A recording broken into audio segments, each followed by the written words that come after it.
إن الحمد لله نحمده ونستعينه ونستغفره ونعوذ بالله من شرور أنفسنا وسيئات أعمالنا. من يهده الله فلا مضل له ومن يضلل فلا هادي له، وأشهد أن لا إله إلا الله وحده لا شريك له، وأشهد أن محمدا عبده ورسوله. يا أيها الذين آمنوا اتقوا الله حق تقاته ولا تموتن إلا وأنتم مسلمون. يا أيها الناس اتقوا ربكم الذي خلقكم من نفس واحدة وخلق منها زوجها وبث منهما رجالا كثيرا ونساء، واتقوا الله الذي تساءلون به والأرحام إن الله كان عليكم رقيبا. يا أيها الذين آمنوا اتقوا الله وقولوا قولا سديدا يصلح لكم آمالكم ويغفر لكم ذنوبكم، ومن يطع الله ورسوله فقد فاز فوزا عظيما. أما بعد، فإن أصدق الحديث كتاب الله، وخير الهدي هدي محمد صلى الله عليه وآله وسلم، وشر الأمور محدثاتها، فإن كل محدثة بدعة، وكل بدعة ضلالة، وكل ضلالة في النار.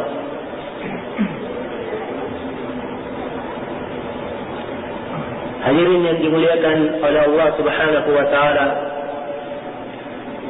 ini adalah suatu nasihat yang saya peruntukkan kepada wanita-wanita kaum muslimah, kepada wanita-wanita mukminat,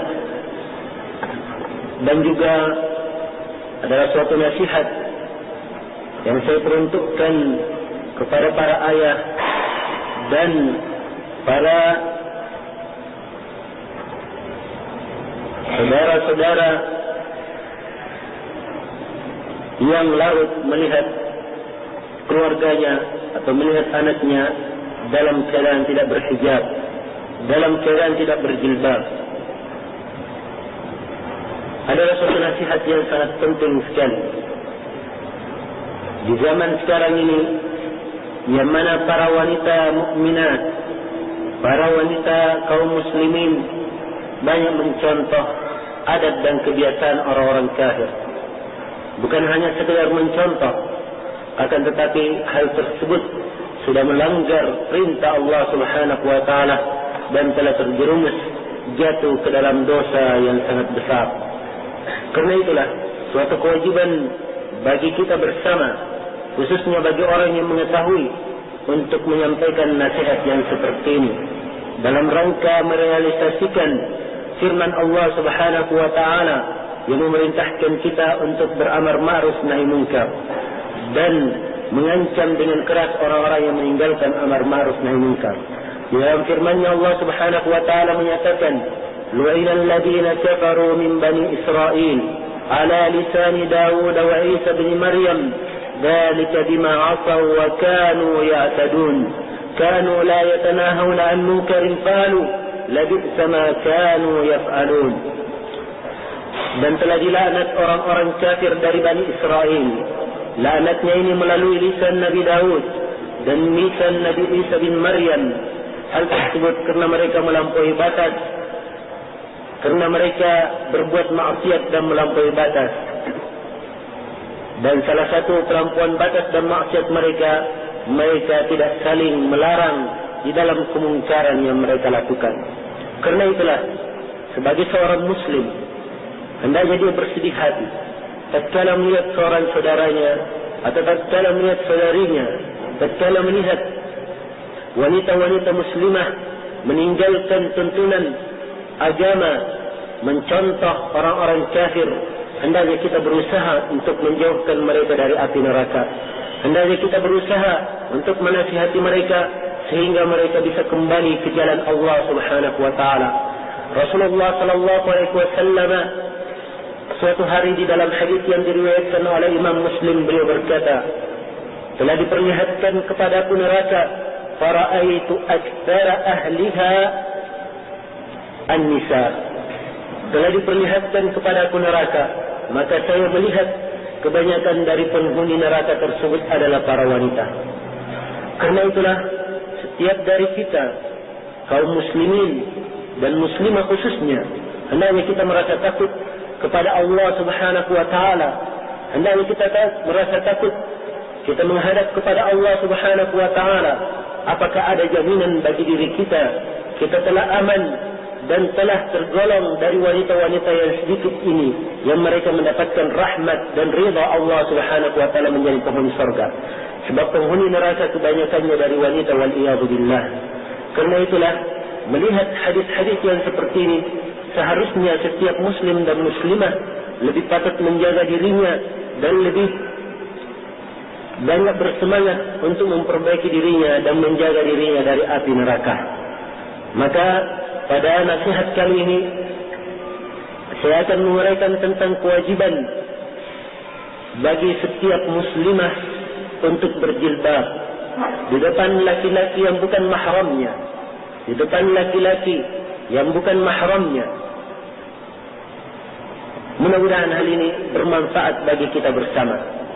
Karena itulah di sini saya akan menguraikan beberapa dalil, beberapa perintah agama yang datang dari Allah Subhanahu wa taala dan Rasulnya, memerintahkan para wanita untuk memakai jilbab dan untuk menutup aurat mereka. Dalil yang pertama, Allah Subhanahu wa taala berfirman di dalam Al-Quran,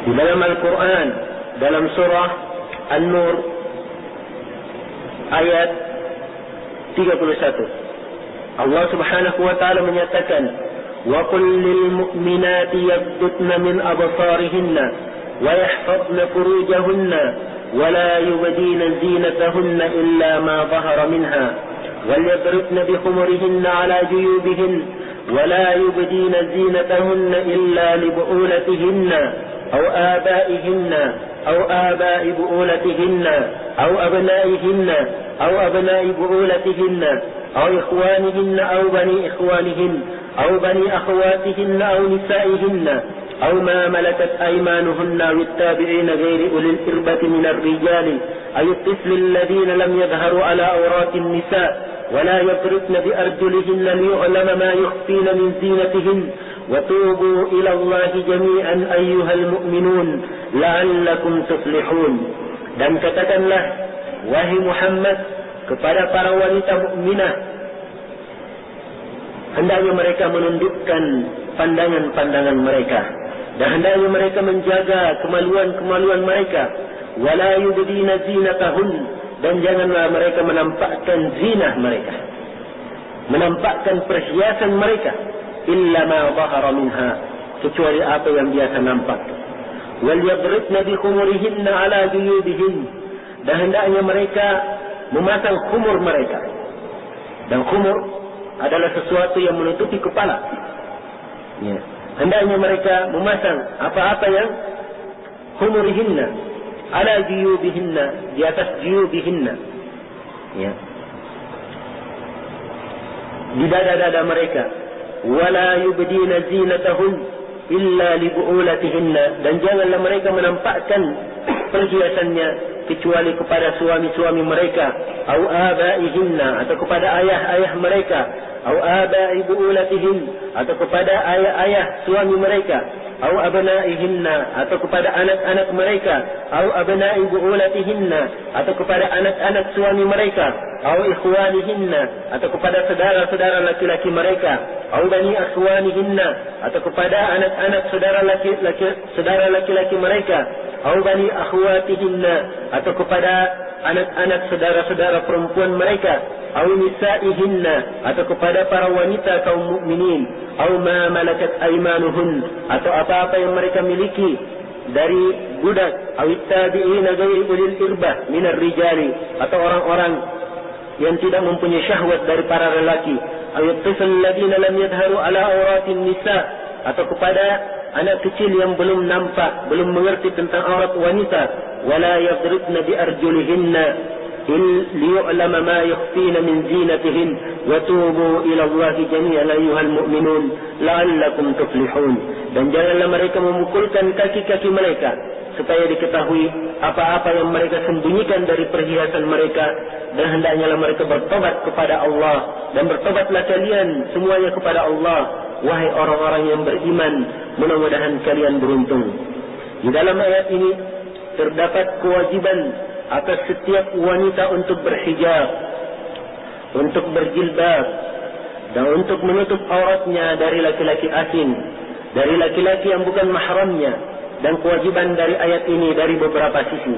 Sisi yang pertama, di dalam ayat ini Allah Subhanahu wa taala memerintahkan kaum mukminat untuk menjaga kemaluan mereka dan menjaga apa-apa yang diperintahkan oleh Allah Subhanahu wa taala, dan menjaga apa-apa yang bisa menjadi sebab bisa sampai ke sana dan tidaklah diragukan oleh orang-orang yang berakal bahwasanya kaum wanita sebab yang merupakan atau sebab yang paling banyak menyebabkan laki-laki terfitnah darinya, yaitu dengan melihat tubuhnya, dengan melihat wajahnya. Karena itulah diperintahkan kepada mereka untuk menjaga hal tersebut. Maka perintah di sini supaya menjaga kemaluan mereka, makanya artinya juga perintah supaya menjaga hal-hal bisa mengarah kepada hal-hal yang merusak hal tersebut. Sebab Rasulullah SAW yang menyatakan bahwasanya tatkala wajah wanita ini merupakan pusat keindahan, maka harusnya dia menjaganya. Maka Rasulullah SAW menyatakan di dalam hadis beliau, wal aynani tazniyani wa zinahuma an-nazar, dan dua mata itu berzina. Bagaimana bentuk perzinahannya? Yaitu zinanya dengan memandang. Kemudian di dalam ayat ini juga dikatakan wal yadribna bi khumurihinna ala juyubihin. Sisi yang kedua, pendalilan yang kedua dari ayat tadi tentang kewajiban berhijab, yaitu hendaknya dia memasang khumurihinna ala juyubihinna, di atas juyubihinna. Al-khumur, al-khimar itu adalah apa-apa yang dipakai oleh seorang wanita untuk menutupi kepalanya. Maka dari kepala ini diperintahkan untuk ditutupi sampai ke dada. Maka tentunya apabila dia diperintahkan untuk menutupi dadanya, padahal pusat kewajiban seorang wanita atau pusat kecantikan seorang wanita itu pada wajahnya. Maka karena itulah perintah di sini juga mencakup perintah untuk menutup wajah. Perintah untuk menutup wajah. Maka ini dalil yang kedua. Sisi pendalilan yang kedua, wajibnya berhijab. Kemudian sisi pendalilan yang ketiga, Allah Subhanahu wa taala di sini melarang untuk menampilkan perhiasan seorang wanita. Kecuali apa yang biasa nampak. Dan tentunya tidak kita ragukan bahwasanya perhiasan yang ada pada wanita yaitu adalah pada kecantikannya. Apabila ada orang yang mengatakan wanita ini adalah wanita yang cantik, maka tentunya perkataannya ini maksudnya adalah pada wajahnya. Karena itulah pada saat wajah yang merupakan puncak kecantikan, maka tatkala Allah berfirman wala yubdina zinatahunna illa ma dhahara minha, dan janganlah dia menampakkan perhiasannya kecuali apa yang nampak. Maka yang nampak di sini adalah pakaiannya yang luar, yang biasa nampak, sebagaimana yang ditafsirkan oleh beberapa orang dari kalangan para ulama salaf rahimahullah taala. Ini dalil yang pertama. Kemudian dalil yang kedua, ayat di dalam surah An-Nur ayat 60. Allah Subhanahu wa taala berfirman, "Wal qawa'id minan nisa'i allati la yarjuna nikahan falaysa 'alayhinna junahun hayyadna thiyabahunna ghayra mutabarrijatin bizina wa yasta'fifna khairun lahunna wallahu samii'un alim." Dan al-qawa'id minan nisa', dan para wanita-wanita tua, allati la yarjuna nikahan, yang mereka ini sudah tidak mengharapkan untuk bisa nikah lagi. Falaysa 'alayhinna junahun, maka tidaklah ada dosa atas mereka ayyabna thiyabahunna, untuk meletakkan pakaian mereka ghayra mutabarrijatin bizina, ya, dengan tidak menampilkan perhiasan mereka, tabarruj dengan zinanya. Wa yasta'fifna khairul lahunna wallahu samii'un alim. Dan apabila mereka menjaga diri, maka itu lebih baik bagi mereka, dan sungguhnya Allah Maha mendengar lagi Maha mengetahui. Di dalam ayat ini, sisi pendalilan yang dipetik kita lihat di sini, ya, bahwasanya Allah Subhanahu wa taala telah memberikan keringanan bagi para wanita. Ya. La falaysa alaihinna junah. Tidaklah berdosa atas mereka. Jadi asalnya seluruh wanita itu tertutup. Ya. Tetapi tidak berdosa atas mereka kalau sudah tua. Ya, sudah tua. Ada dua syarat boleh membuka zina, ya, tanpa tabarruz. Dua syarat ini, yang pertama al-qawaidu min nisa, dia sudah tua. Kemudian yang kedua la yarjuna nikahan, sudah tidak mungkin lagi atau tidak mengharapkan lagi bisa nikah. Dipahami? Ini dua syarat. Nah, maka dua syarat ini kalau ada, maka boleh wanita itu menampakkan meletakkan pakaiannya tanpa tabarruz dengan zina. Ya, itu boleh. Artinya kalau tidak terpenuhi dua syarat ini, artinya apa? Tidak boleh sama sekali. Karena itulah asal dari pendalilan ini menunjukkan bahwasanya, ya, para wanita itu diharuskan untuk berhijab, diharuskan untuk berjilbab, ya, diharuskan untuk menutup aurat mereka. Nah, kemudian dalil yang ketiga, Allah Subhanahu wa taala berfirman di dalam surah Al-Ahzab ayat 59, "Ya ayyuhan nabi, qul li azwajika wa banatika wa nisa'il mu'minin yudnina 'alayhinna min jalabibihin, dzalika adna an yu'rafna fala yu'zaina wa kana Allahu ghafurar rahima." Ya. Wahai Nabi, katakanlah kepada istri-istri engkau dan kepada anak-anak perempuan engkau dan kepada seluruh wanita kaum mukminin, hendaknya mereka menurunkan jilbab-jilbab mereka. Sungguhnya hal tersebut lebih pantas bagi mereka sehingga mereka mudah dikenal. Fala yu'dain, sehingga mereka tidak diganggu. Wa kana Allahu ghafurar rahima, dan sungguhnya Allah Subhanahu wa taala Maha Pengampun lagi Maha Penyayang. Lihat lagi dalam ayat yang sangat mulia ini. Dan ini termasuk dalil yang sangat kuat sekali menunjukkan perintah untuk berjilbab. Ini perintah langsung kepada Nabi sallallahu alaihi wasallam. Ya ayyuhan nabi, wahai Nabi, qul li azwajika, katakanlah kepada istri-istri engkau. Pertama kali perintahnya datang kepada Nabi, arahnya kepada istrinya dulu, orang yang paling dekat. Setelah itu wa banatika, dan kepada anak-anak engkau, wa nisa'il mu'minin, dan kepada seluruh wanita kaum mukminin, yudnina 'alaihinna min jalabibihin, hendaknya mereka menurunkan kepada mereka jilbab-jilbab mereka. Adna dzalika adna ayyurafna, hal tersebut supaya mereka lebih mudah untuk dikenal. Fala yu'dain, faedah dari orang yang memakai jilbab, Allah Subhanahu wa taala menjamin mereka ini tidak akan diganggu, ya, tidak. Fala yu'dain, nah, mereka tidak akan diganggu oleh orang-orang yang memang berpenyakit di dalam hatinya dan mengikuti hawa nafsunya.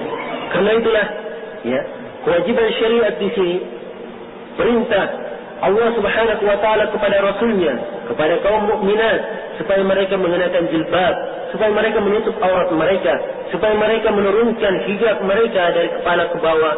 Ini adalah perkara yang wajib. Wa kana Allahu ghafurar rahima, dan sungguhnya Allah Maha Pengampun lagi Maha Penyayang.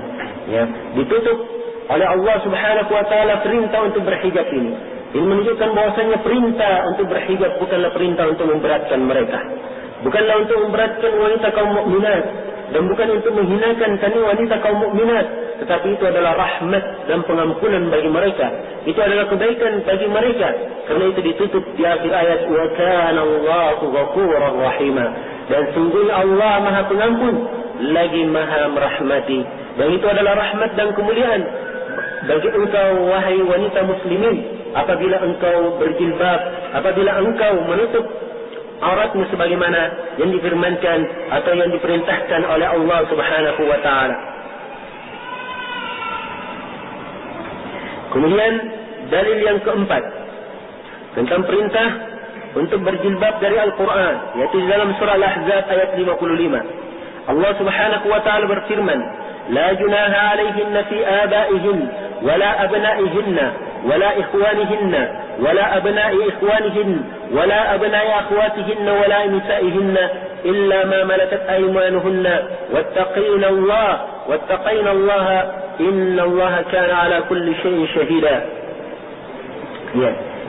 Dan tidak ada dosa atas mereka kalau mereka menampakkan perhiasannya, menampakkannya kepada orang-orang tuanya, kepada ayah-ayahnya, atau kepada anak-anaknya, dan juga kepada saudara-saudara laki-laki mereka, atau kepada anak-anak saudara laki-laki mereka, atau kepada anak-anak saudara perempuan mereka, atau kepada wanita-wanita kaum mukminin, dan juga kepada budak-budak mereka. Dan hendaknya kalian bertakwa, dan hendaknya para wanita itu bertakwa kepada Allah.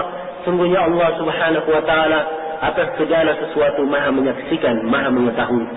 Berkata Al-Hafidz Ibnu Katsir rahimahullahu taala, ya, di sini Allah Subhanahu wa taala memerintahkan wanita muslimah, ya, kaum para wanita bil hijabi anil ajanib, supaya mereka berhijab dari orang-orang asing, dari orang-orang yang bukan mahramnya.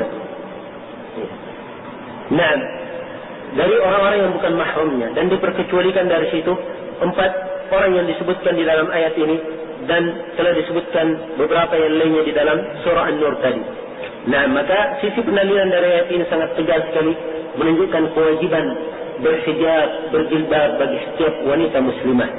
Kemudian dalil dari sunnah Rasulullah sallallahu alaihi wasallam, ya, diriwayatkan oleh Imam Al-Bukhari dan Imam Muslim,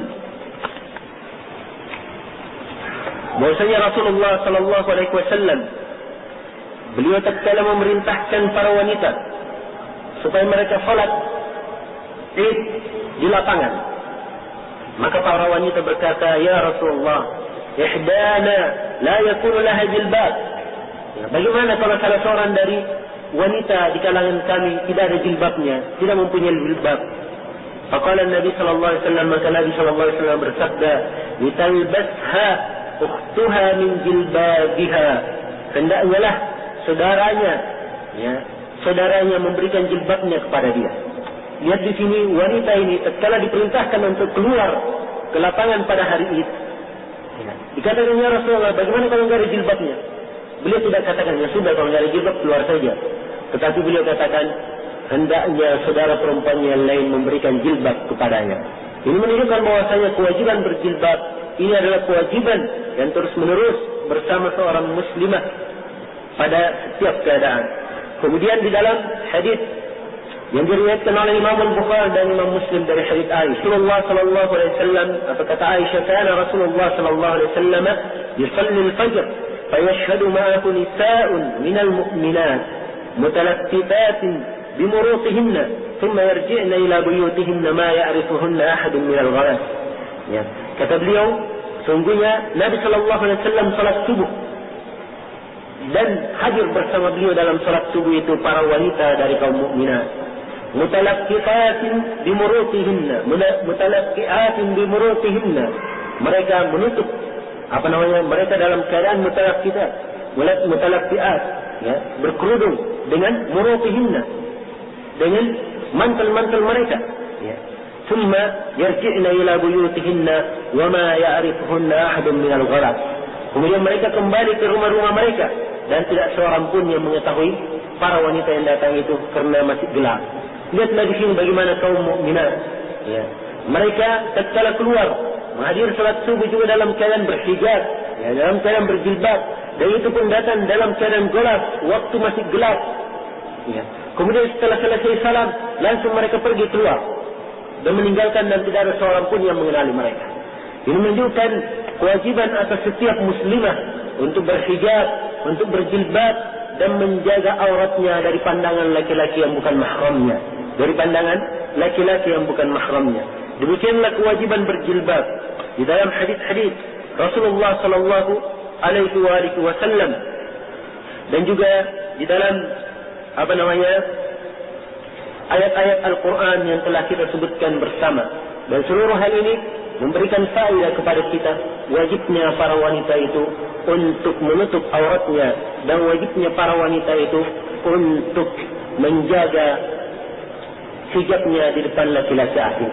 Karena itulah hendaknya setiap dari kaum muslimah menyadari bahwasanya Allah Subhanahu wa taala mewajibkan atas dirinya untuk mengenakan jilbab.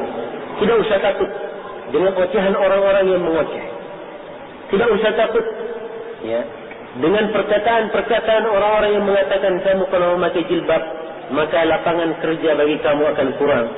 Tidak usah takut dengan perkataan-perkataan orang-orang yang mengatakan kamu kalau memakai jilbab maka engkau akan tidak banyak yang menyenangi kamu. Sungguh apabila seorang itu bertakwa kepada Allah Subhanahu wa taala, maka Allah akan membukakan jalan kebaikan kepadanya. Wa man yattaqillaha yaj'al lahu makhrajan wa yarzuqhu min haitsu la yahtasib. Dan barang siapa yang bertakwa kepada Allah, maka Allah akan membukakan untuknya jalan keluar, dan dia akan diberi rezeki dari arah yang tidak disangka-sangka. Tidakkah kita takut kepada Allah Subhanahu wa taala tatkala kita melanggar perintah ini? Kita membuka aurat kita di depan orang-orang yang tidak pantas kita membuka aurat kita di depannya, dan kita memfitnah orang-orang, memfitnah para lelaki dengan menampakkan aurat-aurat tersebut sehingga mereka kadang jatuh ke dalam dosa, jatuh ke dalam perbuatan zina. Tidakkah kita takut kepada Allah Subhanahu wa taala tatkala kita datang menghadap kepada Allah Subhanahu wa taala dalam keadaan kita mempertanggungjawabkan dosa yang kita ini menjadi sebab kenapa orang-orang itu jatuh ke dalam perbuatan zina, karena aurat yang ditampakkan dari diri para wanita. Karena itulah hendaknya kita menyadari bersama bahwasanya kewajiban berjilbab ini adalah kewajiban syariah yang harus kita jaga dan harus dilaksanakan oleh setiap muslimah yang menghendaki kebaikan di dunia dan di akhirat, yang menghendaki kebaikan di dunia dan di akhirat. Dan hendaknya kita ingat bersama Rasulullah sallallahu alaihi wasallam telah mengancam orang-orang yang tidak berjilbab, orang-orang yang menutup sebagian auratnya dan membiarkan sebagian yang lain. Di dalam hadis Abi Hurairah yang diriwayatkan oleh Imam Muslim, Rasulullah sallallahu alaihi wasallam menyampaikan ancaman, menyampaikan suatu berita yang harusnya setiap wanita harus takut dengan berita ini. Beliau mengatakan, "Sinfani min ahli an-nar lam arahuma qaumun ma'akum siyaqun ka'adnab al-baqar yadribuna biha an-nas wa nisa'un kasiyatun 'ariyatun mumilat ma'ilatun ru'usuhunna كأسنمة البخت المائلة لا يدخلن الجنة ولا يجدن ريحها وإن ريحها لا يوجد من مسيرة كذا وكذا." Kata beliau, dua golongan dari penghuni neraka, dan dua golongan ini tidak pernah saya lihat sebelumnya, kata beliau, yaitu satu kaum yang kaum ini membawa cambuk-cambuk bagaikan ekor-ekor kerbau. Mereka memukul dengannya manusia dan juga para wanita. Golongan yang kedua adalah para wanita kasiyat, mereka ini berpakaian, ariyatin, akan tetapi hakikatnya mereka adalah telanjang. Dikatakan oleh para ulama berpakaian tetapi telanjang, maksudnya di sini ada beberapa kemungkinan. Mungkin kemungkinannya dia menutup sebagian auratnya, membiarkan terbuka sebagian yang lain, atau menutup auratnya tetapi dengan pakaian yang tipis yang bisa menampakkan bentuk tubuhnya atau bisa menampakkan warna kulitnya.